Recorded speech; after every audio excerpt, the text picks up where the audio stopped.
chrétien depuis longtemps, vous avez sans doute fait l'expérience d'entendre quelqu'un dire « Allons, approchons-nous de Dieu » ou « Adorons le Seigneur » ou « Louons le Seigneur » dans des rassemblements ou au culte. La question aujourd'hui que nous nous posons, qu'est-ce que cela veut dire devenir un vrai adorateur? Et pourquoi on a cette notion de s'approcher de Dieu si sa présence est toujours avec nous? C'est vrai, sa présence est accessible à tout moment. Mais aujourd'hui, nous allons apprendre qu'un vrai adorateur devient de plus en plus sensible à sa présence et fait la démarche nécessaire pour s'incliner vers le cœur de Dieu. Cela fait partie de ce processus de devenir un vrai adorateur. C'est-à-dire que quand tu es né de nouveau, tu deviens enfant de Dieu. Tu suis les enseignements de Jésus, tu commences à suivre ses commandements, tu deviens son disciple. Ensuite, quand tu te rends compte que Jésus a tout donné pour toi, tu réalises que lui, il est digne de recevoir tout de ta part. Il est digne de recevoir ton meilleur. Et là, c'est le début d'une révélation qui fait de vous un vrai adorateur. L'adoration est comme une réaction instinctive à la rencontre de Jésus. Je vous donne un exemple. Dans Matthieu 28, verset 9, il y avait 2 femmes qui ont découvert que le tombeau de Jésus était vide. Et la Bible nous dit ceci. « Voici que Jésus vint à sur rencontre et dit à ces 2 femmes, « Je vous salue. » Elles s'approchèrent pour saisir ses pieds et elles l'adorent. Quelle belle image! Jésus était là, il était ressuscité, il était vivant. Et là, il s'approche, il dit un seul mot, « Je vous salue. » Et regardez la réaction de ces femmes. 2 choses. Elles s'approchèrent. Elles ne sont pas restées à l'écart, elles ne sont pas restées à distance, elles se sont approchées de Jésus pour se prosterner à ses pieds. 2e, elles ont adoré.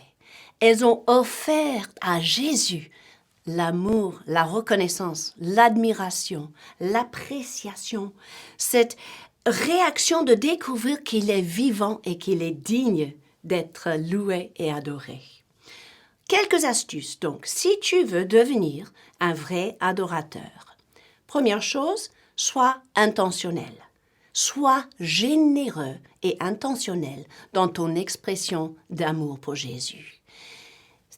Établis pour toi-même un objectif tous les jours en te disant « Aujourd'hui, je veux mieux connaître le cœur de Jésus. Je veux m'approcher davantage de Jésus. Je veux le ressembler. Alors j'ai besoin de connaître comment il est, comment il parle, comment il pense. » Et tu es intentionnel dans ta poursuite de Jésus. 2e astuce, sois sensible à sa présence en tout contexte. Ne pense pas toujours à ce qui se passe autour de toi.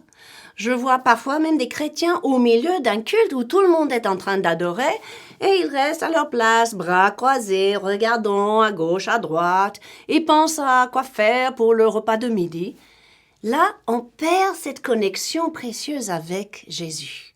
Il faut être sensible à sa présence quand tu es seul chez toi, quand tu es avec tes frères et sœurs, quand tu es dans les transports, dans la voiture, au travail, dans les boutiques.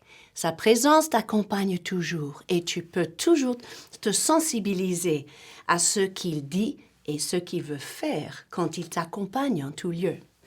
Et finalement, sois attentionné à ses goûts, à ses préférences. Parfois, on considère que le moment d'adoration, c'est pour nous faire du bien. Et ce n'est pas faux. Bénir Dieu, louer Dieu a toujours des bénéfices pour nous. Mais ce n'est pas ça l'objectif. Un vrai adorateur va chercher qu'est-ce qui plaît à Dieu. Seigneur, est-ce que ça te bénit si je lève mes mains? Ou si je me mets à genoux? Ou si je saute de joie? Qu'est-ce qui toucherait ton cœur? Quand tu te poses cette question, quand tu demeures intentionnel et généreux dans ton adoration, tu commences à devenir un vrai adorateur, comme le Père Céleste cherche. Que Dieu te bénisse.